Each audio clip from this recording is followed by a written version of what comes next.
CM Chandrababu మంత్రి Lokesh Davos పర్యటన విజయవంతమైందని MLA మామిడి గోవిందరావు అన్నారు. ప్రపంచ ఆర్థిక సదస్సు వేదికగా ఏపీ బ్రాండ్ను పెంచడంలో ముఖ్యమంత్రి చంద్రబాబుకు అభినందనీయమని వ్యాఖ్యానించారు. ప్రపంచ దేశాల నుంచి దావోస్కు వచ్చిన పెట్టుబడిదారులను ఆకట్టుకోవడంలో చంద్రబాబు సంపూర్ణంగా సఫలమయ్యారని పేర్కొన్నారు. కార్పొరేట్ దిగ్గజాల్లో ఆంధ్రప్రదేశ్ బ్రాండ్ను బలంగా నాటిన సీఎం చంద్రబాబు అని కొనియాడారు.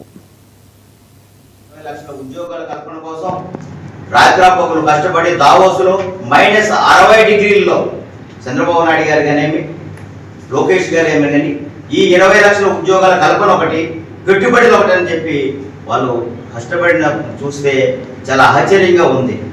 ఎందుకంటే -6 డిగ్రీల సెంటీగ్రేడ్లో ఉండమంటే సామాన్య విషయం కాదు. అది కూడా నువ్వు వెళ్తూ విజయవంతంగా పారిశ్రామిక వ్యక్తులతో అందరితో కూర్చొని విజయవంతంగా చంద్రబాబు నాయుడు గారిని, లోకేష్ గారి విజన్ చూసి, ఏఐ గురించి చూసి, విజన్ చూసి అక్కడ ఉన్న పారిశ్రామికవేత్తలందరూ రెడ్ కార్పెట్ పరిచి మీ రాష్ట్రానికి మేము వస్తాం, పెట్టుబడులు పెట్టిస్తామని చెప్పడం అనేది చాలా సంతోషకర విషయం. ఆ రోజు తెలుగు ప్రజలకు పరిచయం చేసింది ఐటీ రంగాన్ని ఎవరు? చంద్రబాబు నాయుడు గారు. ఈ రోజు తెలుగు ప్రజలు పరిచయం చేస్తుంది కూడా, ఏఐని కూడా డెవలప్ చేస్తుంది కూడా చంద్రబాబు నాయుడు గారు. ఆయన తాలూకు నాలెడ్జ్ని చూసి ప్రపంచ దేశాలు కూడాను, పారిశ్రామికవేత్తలు కూడాను నెరువేరిపోయారు. అందుకే ఈ రోజు ఇన్ని లక్షల పెట్టుబడులు కూడా ఇక్కడికి వస్తూ మన కోసం ఆలోచిస్తూ అలాంటి వ్యక్తి ఈరోజు మనకి చాలా గర్వకారణంగా ఉంది. గత 5 సంవత్సరాల పరిపాలనలో, జగన్మోహన్ రెడ్డి పరిపాలనలో ఆంధ్ర రాష్ట్రం అంధకారంలోకి వెళ్ళిపోయింది. పారిశ్రామిక వాడలు అంధకారంలోకి వెళ్ళిపోయి అభివృద్ధి అనేది శూన్యంలోకి వెళ్ళిపోయింది.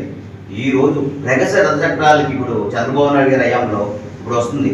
లోకేష్ గారిని తీసుకోండి, ఆయన రాత్రాపకులు కష్టపడి, తండ్రి కొడుకులు ఇద్దరు రాత్రాపకులు కష్టపడి ఈ ఆంధ్ర రాష్ట్రం ఏ విధంగా అభివృద్ధి చెందాలి, ఏ విధంగా డెవలప్ చేస్తే అవుతుంది, వాళ్ళు ఇచ్చిన హామీలు ఏ విధంగా నెరవేర్చాలని చెప్తూ ఈ రోజు 20 లక్షల ఉద్యోగుల కల్పన కోసం దావోసులో ఉండి, ఆయన బర్త్డే కూడా, లోకేష్ గారి బర్త్డే కూడా కుటుంబానికి దూరంగా ఉండి దావోసులో ఉండి ఈ కార్యక్రమం చేశారంటే చాలా ఇది అతి తక్కువ టైంలో ఇప్పటికే గడిచిన 7 మాసాల్లో సుమారుగా 5 లక్షల కోట్లు మనకి పెట్టుబడులు వచ్చాయి. 40,000 ఉద్యోగాలు మనం సృష్టించాం.